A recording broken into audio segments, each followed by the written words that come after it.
प्यारे बच्चों, आज की इस लेक्चर में हम एक बहुत ही इंपॉर्टेंट किंग की लाइफ हिस्ट्री देखने जा रहे हैं।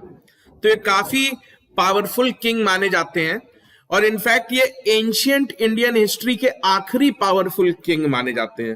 मतलब इनसे पहले भी बड़े बड़े किंग्स हुए, लेकिन एंशियंट हिस्ट्री की जहां तक बात की जा रही है तो ये आखिरी पावरफुल किंग है, क्योंकि इनके बाद जो है इंडिया में इनसे ज्यादा पावरफुल किंग मतलब उसके बाद कोई आया नहीं। और उसके बाद जो है इंडिया फॉरेन पावर्स के अटैक के अंडर चला गया। तो एक तरह से समझो कि ये जो किंग है, जैसे ही इनका राज खत्म होता है, आप कह सकते हो कि एंशियंट हिस्ट्री इंडिया की चेंज होके मिडीवियल हिस्ट्री वाले पीरियड में हम चले जाते हैं।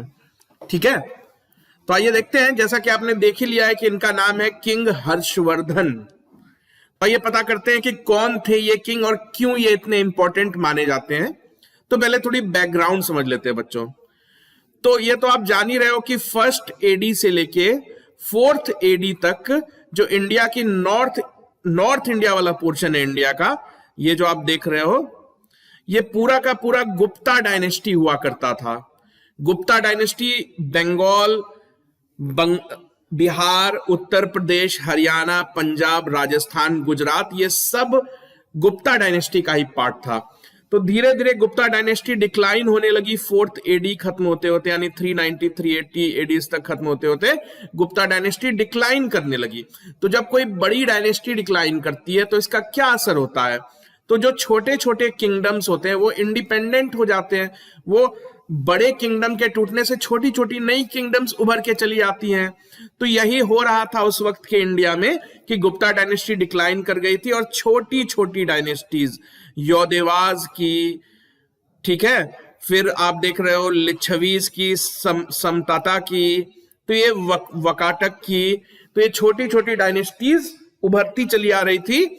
और जो गुप्तास थे उनका जो रीजन है वो सिमट के यहीं पे रह गया था। विदिशा, मालवा, उज्जैन, इस तरह के, मतलब पटना में कभी वो स्ट्रांग हुआ करते थे, लेकिन अब वो सब सिमट के बस इतने से एरिया में रह गए थे। बाकी सब जगहों पे इंडिपेंडेंट किंगडम की एग्जिस्टेंस हो गई थी। तो इस तरह से 6-7 नए नए छोटे छोटे किंगडम्स उभर के आ गए। इन्हीं में से एक किंगडम से निकल के आए हमारे हीरो हर्षवर्धन। तो ये जो हर्षवर्धन है, ये एक छोटी सी डायनेस्टी से निकल के आए और बाद में इन्होंने एक्सपेंड किया, अपनी पावर को कंसोलिडेट किया।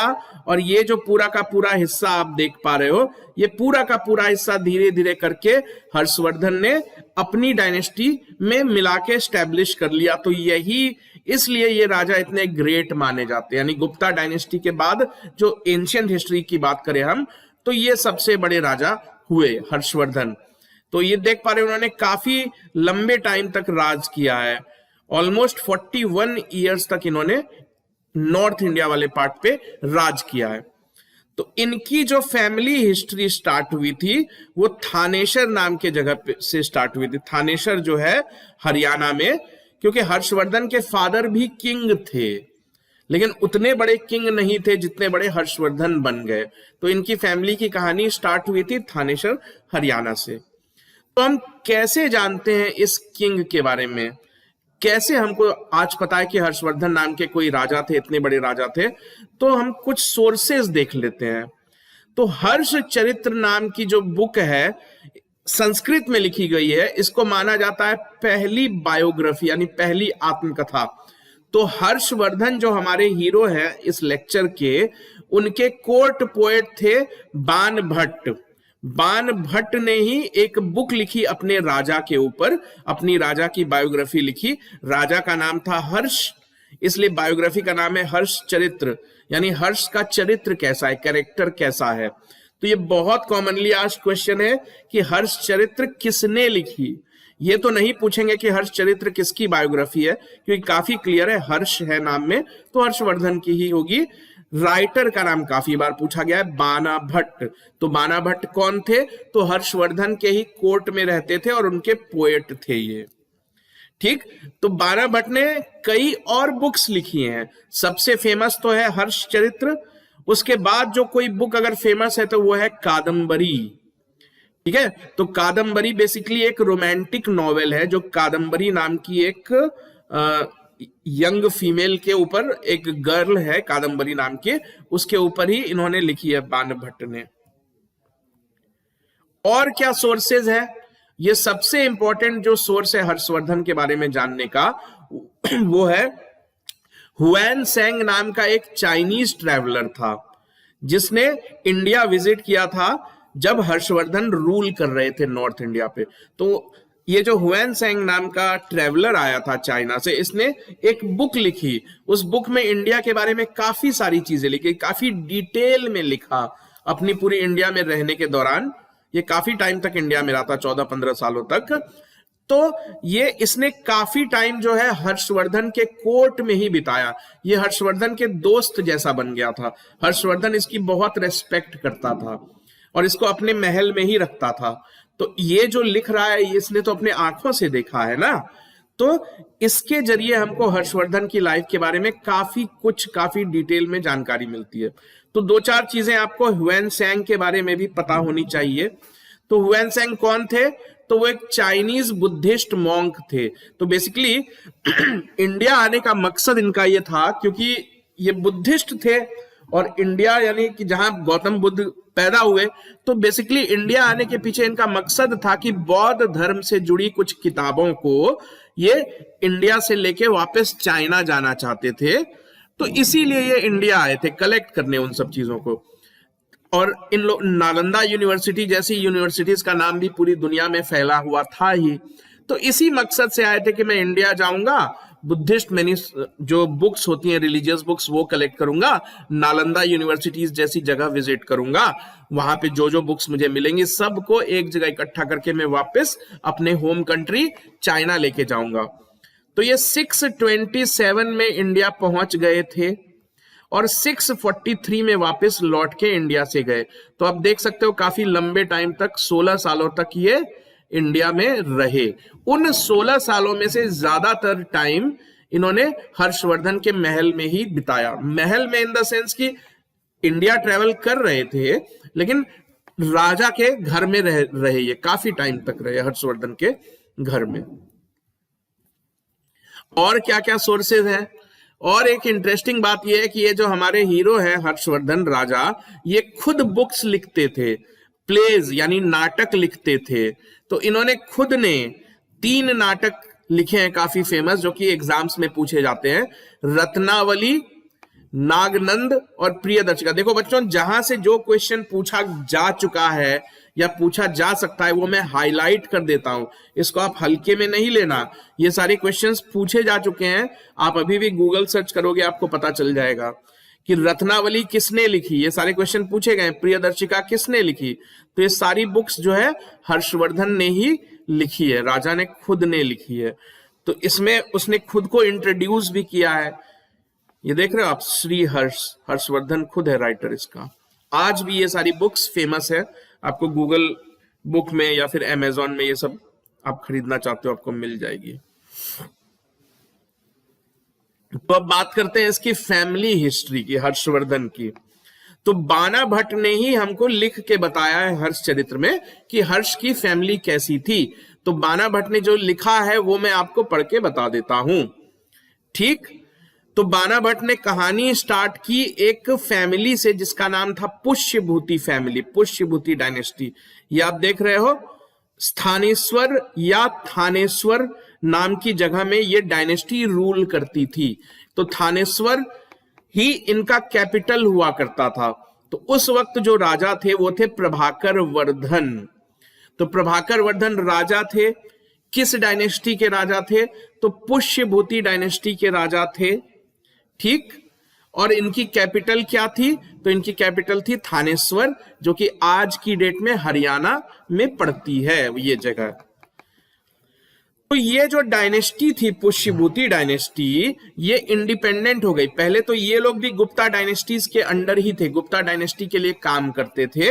लेकिन क्या हुआ, गुप्ता डायनेस्टी डिक्लाइन हो गई। गुप्ता डायनेस्टी डिक्लाइन क्यों हुई? क्योंकि ये जो हून ट्राइब थे, हून ट्राइब बेसिकली चाइना और मंगोलियन ट्राइब का मिक्सचर था। तो ये लोग बार बार अटैक करते थे इंडिया पे, नॉर्थ इंडिया पे खास करके। तो इससे क्या हुआ कि गुप्ता डायनेस्टी टूट गई, कमजोर हो गई। तो हून के अटैक के बाद ही ये नए नए किंगडम्स बन गए।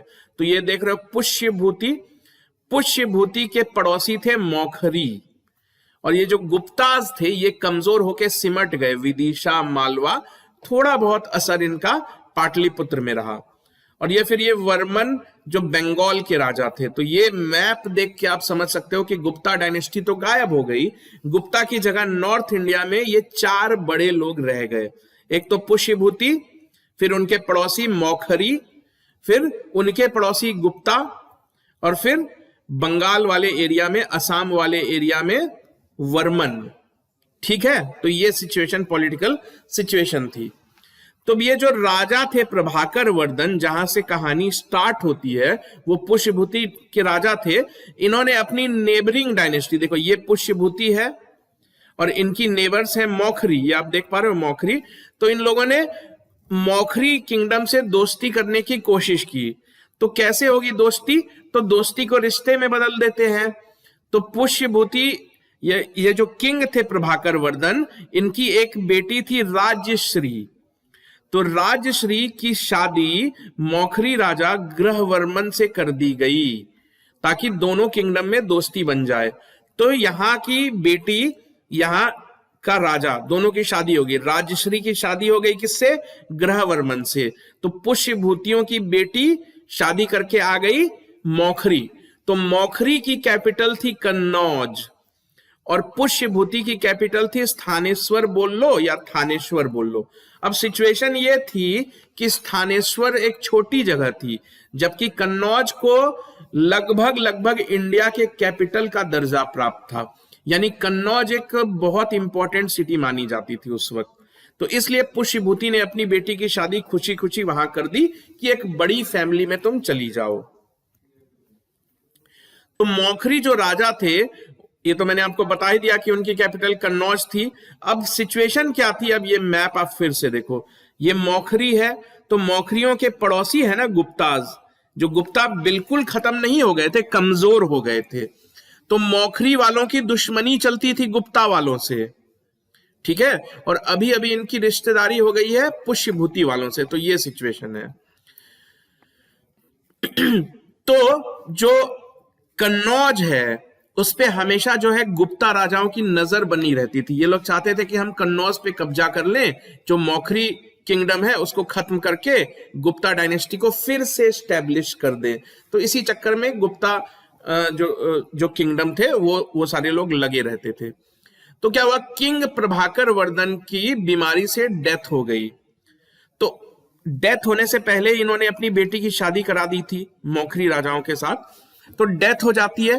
तो डेथ होने के बाद इसके जो सबसे बड़े बेटे थे, प्रभाकर वर्धन के जो सबसे बड़े बेटे थे, उनका नाम था राज्यवर्धन, ठीक है। तो अब राज्यवर्धन राजा बन जाते हैं। तो जब एक राजा मर जाता है तो उसका बेटा ही तो जगह लेगा। तो अभी तक देखो हर्षवर्धन का जिक्र नहीं आया है। हम हर्षवर्धन की बायोग्राफी पढ़ रहे हैं, तो हम धीरे धीरे समझेंगे, बेस स्टैब्लिश करेंगे ताकि कोई भी क्वेश्चन मिस ना हो।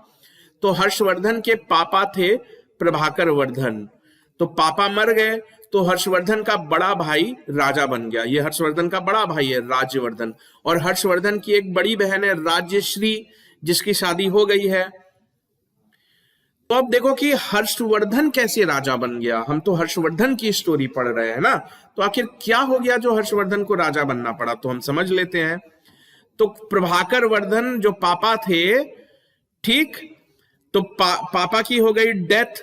तो पापा की डेथ होने के बाद जो गुप्ताज थे, गुप्ता किंगडम वाले थे, उन्होंने देखा कि अब हमारे पास मौका है कि हम मौखरी को फिर से अटैक करें, क्योंकि पुष्यभूति का राजा मर गया है, ये मौखरी है, ये गुप्ता है।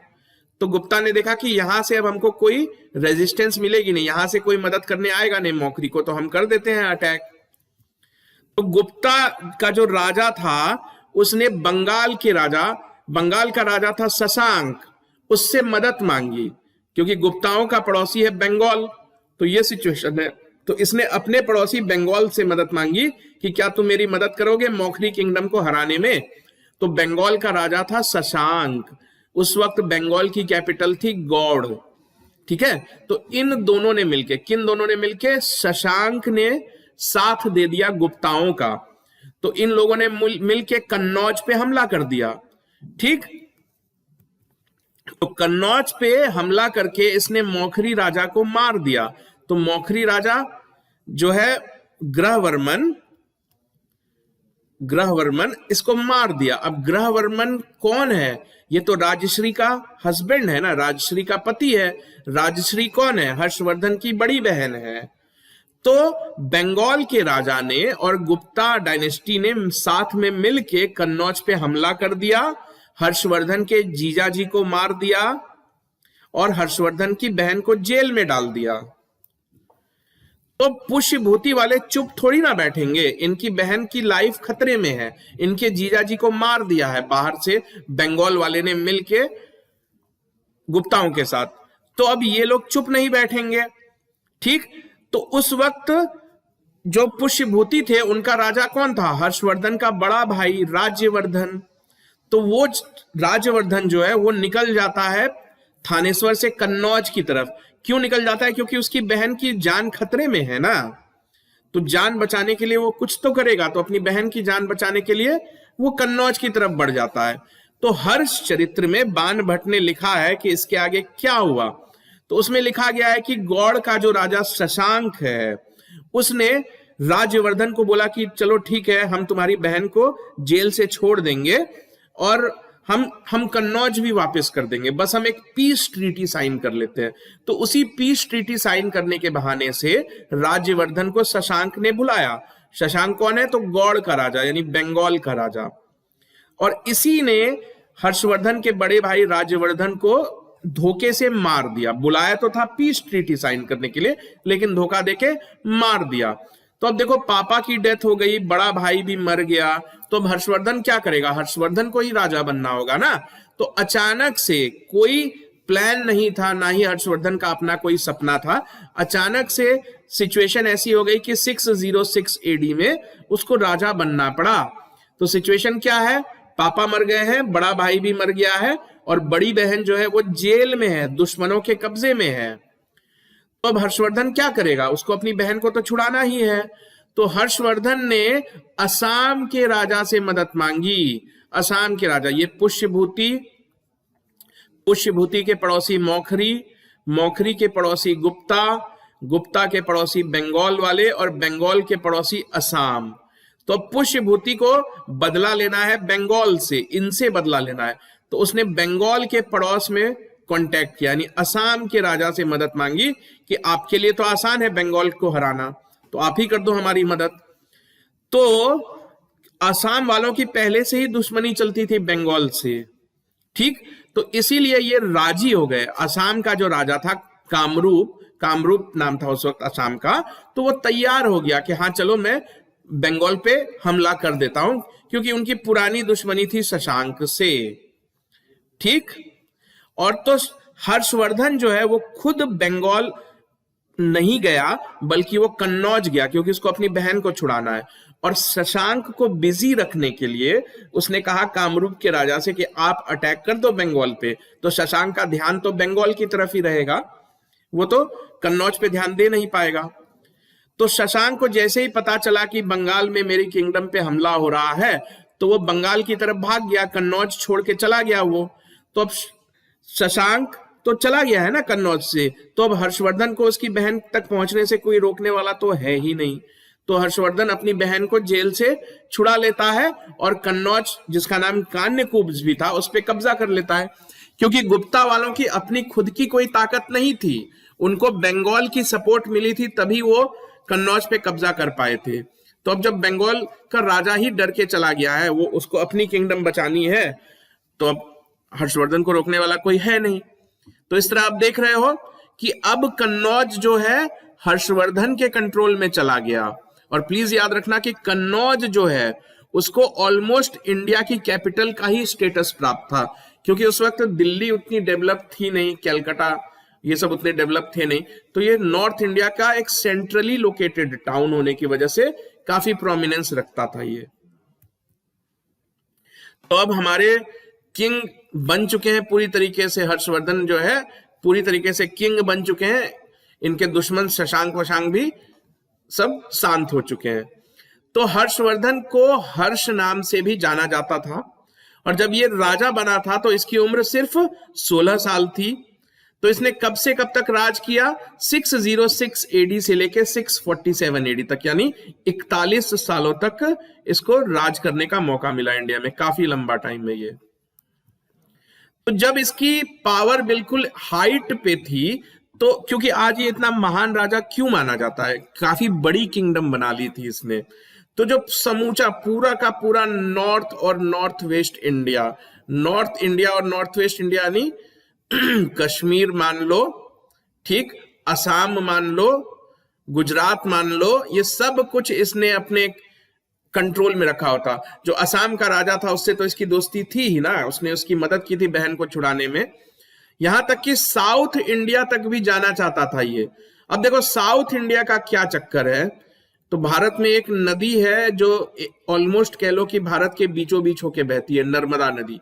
तो टेक्निकली स्पीकिंग नर्मदा नदी के नीचे वाले एरियाज को साउथ इंडिया का नाम दे दिया जाता है, और नर्मदा नदी के ऊपर के एरियाज को हम नॉर्थ इंडिया बुलाते हैं। तो इसका सपना था, तो ये नॉर्थ इंडिया में तो पूरी तरीके से फैल गया, लेकिन इसका सपना था कि मैं साउथ इंडिया को भी अपने कंट्रोल में ले आऊं। इसके लिए आगे इसने काफी कोशिश की, वो हम देखेंगे। तो अब क्या सबसे इंपॉर्टेंट बात क्या है हर्षवर्धन के बारे में, कि इसकी कहानी तो शुरू हुई थानेश्वर से, क्योंकि इसकी फैमिली थानेश्वर पे राज किया करती थी। इसकी बहन की शादी हुई थी कन्नौज में लेकिन इसके जीजाजी मर गए, तो अब यही मालिक है ना कन्नौज का, तो इसने कन्नौज को ही अपनी कैपिटल बनाया। तो हर्षवर्धन की कैपिटल कहां थी? थानेश्वर नहीं थी, हर्षवर्धन की कैपिटल कन्नौज थी। किन सर्कमस्टेंसेस में बनी ये तो आप समझ ही सकते हो। अब देखो इसका सपना था कि मैं साउथ इंडिया में एक्सपेंड करूं, तो इसके लिए जब भी इसने साउथ इंडिया में जाने की कोशिश की थी, तो ये फैक्ट आप याद रखोगे, तो साउथ इंडिया का सबसे ताकतवर रूलर था पुलकेशिन II, ठीक है। तो ये पुलकेशिन II चालुक्य डायनेस्टी का रूलर था। तो ये लड़ाई कहलाई बैटल ऑफ नर्मदा। ये नर्मदा क्रॉस करना चाहता था, नर्मदा क्रॉस करेगा तभी तो साउथ इंडिया पहुंच पाएगा, तो इसको नर्मदा क्रॉस करने ही नहीं दिया था पुलकेशिन ने, ठीक। तो यही इसके लाइफ की सबसे बड़ी लड़ाई आप मान के चल सकते हो। तो पुलकेशिन, ये क्वेश्चन कितनी बार पूछा गया मैं आपको बता नहीं सकता हूं। तो बैटल ऑफ नर्मदा किन दो पर्सनैलिटीज के बीच में हुई थी? एक तो हर्षवर्धन थे, दूसरा चालुक्य डायनेस्टी का राजा पुलकेशिन II। जीता कौन? पुलकेशिन ही जीता, यानी हर्षवर्धन कभी भी साउथ इंडिया पे कब्जा कर ही नहीं पाया। तो हर्षवर्धन के रूल के बारे में हम थोड़ा बहुत जान ले, तो हर्षवर्धन ही सुप्रीम रूलर था, यानी कि राजा जो है सब कुछ था। राजा जस्टिस भी देगा, राजा मिलिट्री का कमांडर भी होगा, राजा न्याय भी करेगा, राजा टैक्स भी डिसाइड करेगा, सब कुछ राजा ही करेगा। लेकिन इसका यह मतलब नहीं कि राजा सिर्फ अपने मन से ही डिसाइड कर सकता था। तो राजा को सपोर्ट करने के लिए, राजा को एडवाइस देने के लिए उसने एक काउंसिल ऑफ मिनिस्टर्स बना रखे थे। तो जैसे आज हमारे प्राइम मिनिस्टर होते हैं, तो सारे फैसले खुद तो नहीं लेते ना, अलग अलग मिनिस्टर्स होते हैं, मिनिस्टर ऑफ एग्रीकल्चर होते हैं, मिनिस्टर ऑफ ट्रांसपोर्ट होते हैं। तो वैसे ही हर्षवर्धन, सारे फैसले हर्षवर्धन अपने मुंह से जरूर बोल के लेता था, लेकिन एडवाइस भी लिया करता था ना वो अपने काउंसिल ऑफ मिनिस्टर्स से, ठीक।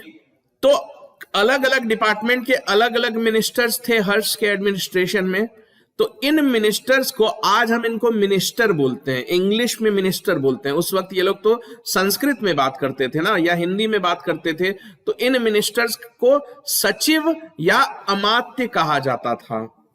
तो ये जो मिनिस्टर्स, काउंसिल ऑफ मिनिस्टर थे, ये हर तरह के मामलों पे साथ मिलकर डिस्कशन करके फैसले लेते थे, चाहे वो फॉरेन अफेयर हो। फॉरेन अफेयर यानी कि किसी दूसरे किंगडम से दोस्ती करनी हो, लड़ाई करनी हो, इस तरह की चीजें ये सारे लोग, अकेला राजा नहीं डिसाइड कर सकता था।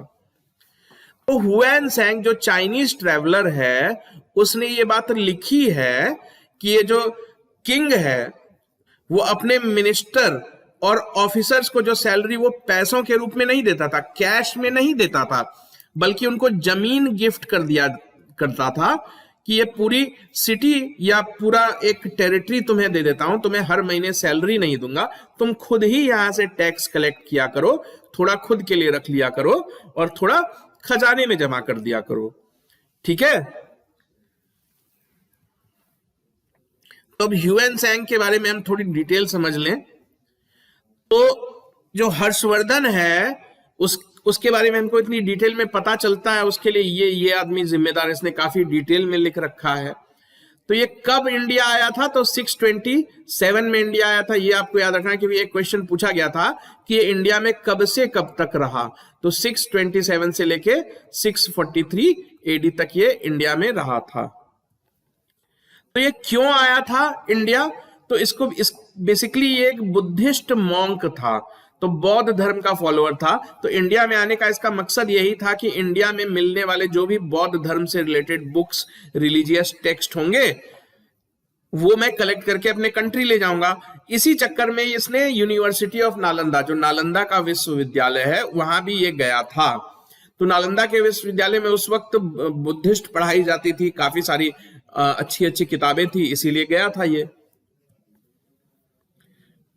तो जब ये इंडिया में रहा तो इसने कई साल जो है हर्ष के खुद के महल में गुजारे थे, और हर्षवर्धन के साथ ये कई जगहों पे ट्रैवल भी करता था। काफी क्लोजली इसने हर्षवर्धन को ऑब्जर्व किया। तो ये जो ह्यूएन त्सांग है, इसकी काफी अच्छी दोस्ती हो गई थी हर्षवर्धन के साथ, काफी टाइम ये स्पेंड करता था। और ह्यूएन त्सांग का इंडिया में आने का मकसद ही था रिलीजियस बुद्धिज्म को जानना चाहता था वो। तो ह्यूएन त्सांग के इन्फ्लुएंस में आके जो हर्षवर्धन है वो भी बुद्धिज्म का बहुत बड़ा सपोर्टर बन गया था। बेसिकली हर्षवर्धन की फैमिली जो है एक हिंदू वैष्णव शिवाइट फैमिली थी, शिव जी की पूजा वगैरह करते थे ये लोग, शिव जी और विष्णु भगवान की पूजा करते थे। लेकिन ह्यूएन त्सांग के संपर्क में आके उससे बातें करके काफी समय उसके साथ बिताने की वजह से हर्षवर्धन का भी झुकाव, उसका भी इंटरेस्ट बुद्धिज्म में हो गया था, और उसने काफी दान दक्षिणा देने स्टार्ट कर दिए थे बुद्धिज्म को प्रमोट करने के लिए। तो जब ह्यूएन त्सांग वापस लौट के चाइना गया तो उसने इंडिया के बारे में काफी डिटेल में लिखा, खास करके हर्षवर्धन के बारे में कि हर्षवर्धन किस टाइप का राजा था। तो इस बुक को सीयूकी कहते हैं। ये बहुत इंपॉर्टेंट फैक्ट है कि बुक का नाम, तो ह्यूएन त्सांग ने जो बुक लिखी इंडिया के ऊपर उसी का नाम है ये सीयूकी, और इसको इंग्लिश में अगर बोला जाए तो record of the western countries.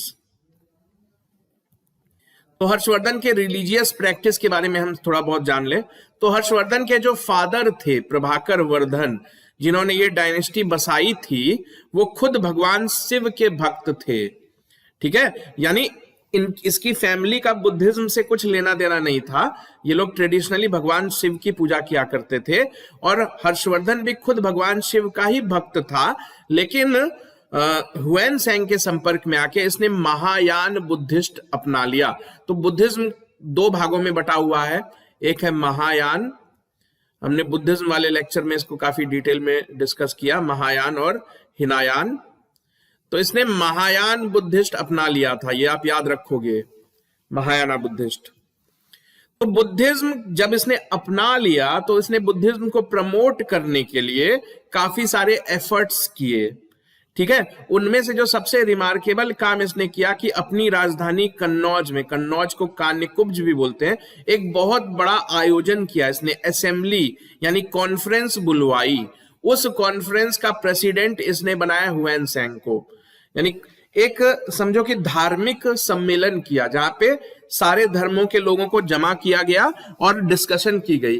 तो इसी का प्रेसिडेंट, इस असेंबली या इस आयोजन का जो हेड है वो ह्यूएन त्सांग को बनाया गया। तो ये असेंबली कहां हुई? तो इसने अपनी कैपिटल सिटी कन्नौज में करवाई। किसके सम्मान में करवाई? तो ह्यूएन त्सांग के सम्मान में करवाई। मकसद क्या था कि लोग बुद्धिज्म के बारे में डिस्कस करें, बुद्धिज्म और फले फूले और बढ़े। ठीक, तो ह्यूएन त्सांग जो है जब वापस लौट के चाइना गया तो अपने साथ 600 छोटी छोटी किताबें, मैन्युस्क्रिप्ट्स लेके गया था। ठीक, जो कि संस्कृत भाषा में लिखी हुई थी, ज्यादातर उसमें से संस्कृत भाषा में थी, फिर उसको इसने अपने लैंग्वेज में कन्वर्ट कर लिया। तो ये जो असेंबली हुई थी कन्नौज में, तो उसमें बुद्ध भगवान की मूर्ति, सूर्य भगवान की मूर्ति, शिव जी की मूर्ति, इन सब की पूजा हुई थी। ऐसा नहीं है कि हर्षवर्धन ने शिव जी की पूजा करना छोड़ दिया या बाकी धर्मों की पूजा करना, सारे धर्मों को बराबर ही ट्रीट करता था वो, लेकिन उसने बुद्धिज्म को भी एक्सेप्ट कर लिया था। तो सारे धर्मों को बराबर बराबर गिफ्ट वगैरह दिए उसने, जो लोग जमा हुए थे साधु सन्यासी, उनको तरह तरह के वैल्यूएबल गिफ्ट्स, कपड़े वगैरह दिए इसने। तो हम थोड़ी डिटेल में इस कन्नौज असेंबली के बारे में जान लेते हैं। तो ये आप देख रहे हो कन्नौज असेंबली, ये ह्यूएन सैंग है, ये किंग हर्षवर्धन है, ये सभी धर्मों के धार्मिक गुरु आए हैं यहाँ पे। तो ये कब हुआ था ये आप याद रखोगे बच्चों, 643 एडी में ये हुआ था। कहां हुआ था? कन्नौज में। तो कन्नौज जो है गंगा नदी के किनारे है। तो इसका पर्पस क्या था? मेन ये बुलाने का पर्पस क्या था? मेन पर्पस यही था कि जो ह्यूएन सैंग है वो चाइना लौटना चाहता था। तो चाइना लौटने से पहले हर्षवर्धन चाहते थे कि इसके सम्मान में एक बहुत बड़ा फंक्शन मैं करवाऊं, और साथ ही साथ इस फंक्शन में बुद्धिज्म के बारे में लोग डिस्कस करें। तो ये जो इस मीटिंग में हुआ, बुद्ध के जीवन के बारे में, बुद्धिज्म की टीचिंग के बारे में, खास करके हिनायन, जो दो मैंने आपको बताया, महायान और हिनायन। तो महायान तो एक्सेप्ट कर ही लिया इन लोगों ने, तो हिनायन को भी सपोर्ट करने के लिए इसमें काफी डिस्कशंस वगैरह की गई थी। तो ह्यूएन सैंग ने लिखा है अपनी बुक में कि इस फंक्शन को सेलिब्रेट करने के लिए एक बहुत बड़ी मोनेस्ट्री यानी जहां साधु सन्यासी रहे, वो बना के दान की कर दी गई थी। यानी हर्षवर्धन ने एक बहुत बड़ी मोनेस्ट्री बनवाई थी गंगा नदी के किनारे, जो बाद में बौद्ध भिक्षुओं को दान कर दी गई कि आज से आप ही लोग यहाँ पे रहो। और कुल मिला के ये जो फंक्शन है अपना, वो 23 दिनों तक चला था। तो इतने फैक्ट्स आपको याद रखने की जरूरत नहीं है, ये तो बस एक बार पढ़ने के लिए काफी है। बस आप ये याद रखोगे कि कन्नौज असेंबली कब हुई थी? तो 643 एडी में हुई थी। कहां हुई थी? तो ऑब्वियसली कन्नौज में ही हुई थी। किसने करवाई थी? तो ह्यूएन सैंग के सम्मान में हर्षवर्धन ने करवाई थी। तो ये फंक्शन जो है, ये सब तो फैक्ट्स उतना याद नहीं रखना है। तो इस फंक्शन में हर्षवर्धन के अंडर काम करने वाले 20 छोटे छोटे राजा, 3000 बुद्धिस्ट, 3000 ब्राह्मण, यानी हर धर्म के लोग आए थे। 3000 बुद्धिस्ट, 3000 ब्राह्मण, जैन और नालंदा यूनिवर्सिटी के स्कॉलर्स भी आए थे। तो ये था कॉन्सेप्ट कन्नौज असेंबली का। इसके बाद हर्षवर्धन ने एक और असेंबली करवाई। ठीक, तो ये असेंबली उसने बेसिकली करवाई नहीं, बल्कि इनका सिस्टम था कि हर कुछ सालों के बाद हर्षवर्धन, जैसे आज हमारे यहाँ इलाहाबाद में हर 12 साल के बाद कुंभ होता है ना, कुंभ मेला, जो कि हर 12 साल के बाद होता है। उसकी डेट पहले से ही फिक्स होती है कि हर 12 साल के बाद ये होगा ही होगा। तो उसी तरह पुष्यभूति डायनेस्टी का ये फंडा था कि कुछ सालों के बाद ये लोग एक धार्मिक असेंबली करवाते ही थे, प्रयाग में करवाते थे। ठीक है, हर साल प्रयाग में ही होता था, प्रयाग यानी इलाहाबाद, और आज भी हम इसको कुंभ के नाम से जानते हैं। ठीक तो आप एक तरह से मान लो कि उस वक्त का कुंभ ही था ये। तो इसका ह्यूएन सैंग से कुछ लेना देना नहीं था, बस ये संयोग मात्र था कि उसी साल, कह लो कि कुंभ तो नहीं, उस वक्त इसको मोक्ष परिषद का नाम दिया जाता था, तो छठा मोक्ष परिषद था वो। तो इसको भी अटेंड किया ह्यूएन सैंग ने। ये भी उसी साल हुआ, 643 एडी में ही हुआ। यानी ह्यूएन सैंग घर लौटने ही वाला था, चीन लौटने वाला था, उसका आखिरी साल है इंडिया में ये। तो आखिरी साल उसने 2 बड़ी बड़ी असेंबलीज अटेंड की, और ये असेंबली 75 दिनों तक चली। तो ये जो महामोक्ष परिषद है, इसका ह्यूएन सैंग से कुछ लेना देना नहीं था। ये हर 5 साल के बाद करवाता ही था। हर्षवर्धन जो राजा था वो 5 साल के बाद करवाता ही था, और इसमें भी हर्षवर्धन और उसके अंदर जो 20 छोटे छोटे राजा थे, उन सब ने इसको अटेंड किया था। तो पहले 3 दिन में काफी सारी गिफ्ट्स वगैरह दिए गए थे, काफी अलग अलग देवताओं की पूजा की गई थी, बुद्ध की, सूर्य भगवान की, शिव भगवान की पूजा की गई। और बाद में जिन लोगों ने भी असेंबली को अटेंड किया, साधु सन्यासी धार्मिक लोग, उन सबको तरह तरह के गिफ्ट्स वगैरह देके घर भेजा गया। तो ये हर्षवर्धन देख रहे हो कितने धार्मिक किस्म का इंसान है। तो आइए देख लेते हैं कि उसकी डेथ वगैरह के बारे में, डेथ कैसी हुई। तो हर्षवर्धन की डेथ हो गई 647 एडी में। इसका दोस्त तो 643 एडी में ही चाइना चला गया। तो इसकी डेथ कैसे हुई इसके बारे में डिटेल में नहीं पता हमको, क्योंकि 643 एडी में ही जो हुएनसेंग है वो चाइना चला गया। तो इसने तो अपनी बुक में लिखा नहीं कि हर्षवर्धन की डेथ कैसे हुई। तो हर्ष का कोई ऐसा माना जाता है कि हर्ष का कोई बेटा था नहीं, तो हर्ष की जगह तो कोई बेटा ही लेता, तो बेटा था ही नहीं, उसकी सिर्फ एक बेटी थी, और उस बेटी की शादी भी उसने वल्लभी गुजरात में कर रखी थी, गुजरात। तो हर्षवर्धन की डेथ के बाद उसका ही अपना एक मिनिस्टर था, उसका नाम था अर्जन, जिसको कुछ हिस्टोरियंस अरुणसवा के नाम से भी जानते हैं, अरुणास्व या अरुणसवा। तो उसने राजा की गद्दी पे कंट्रोल कर लिया, यानी हर्षवर्धन तो मर गया, हर्षवर्धन का कोई बेटा है नहीं, बेटी गुजरात में है, वल्लभी में है, शादी हो चुकी है उसकी, तो अब उसकी जगह कौन लेगा? तो उसी का एक मिनिस्टर अर्जन बोलो या अरुणाश्व बोलो, उसने कब्जा कर लिया गद्दी पे। लेकिन ये काफी बेवकूफ किस्म का आदमी था। तो एक बार एक चाइनीज इनवॉय, यानी कि जैसे हुएनसेंग आया था ना चाइना से, तो हुएनसेंग तो धार्मिक था, वो तो धर्म कर्म के काम से आया था, लेकिन चाइना के राजा भी तो अपने एम्बेसडर्स भेजते थे ना, ठीक। तो जो चाइना का एम्बेसडर आया इसके पास मिलने के लिए, इसने उसकी इंसल्ट कर दी, चाइनीज जो एम्बेसडर है उसकी इंसल्ट कर दी। तो चाइनीज एम्बेसडर की इंसल्ट करने का क्या मतलब है? चाइना के राजा की ही इंसल्ट कर रहे हो ना, राजा ने भेजा है ना उसे। तो चाइना के जो राजा है उसने इस पे अटैक कर दिया और इसको बुरी तरीके से हरा दिया। तो ये जो लड़ाई हुई थी, चाइना ने जो इस पे अटैक किया, तो ये नेपाल के बॉर्डर पे लड़ाई हुई और इसको पकड़ के ये लोग चाइना ही लेके चले गए। उसके बाद इसका क्या हुआ किसी को नहीं पता। तो अरुणाश्व की कहानी खत्म हो गई, उसके साथ ही पुष्यभूति डायनेस्टी की भी कहानी खत्म हो गई।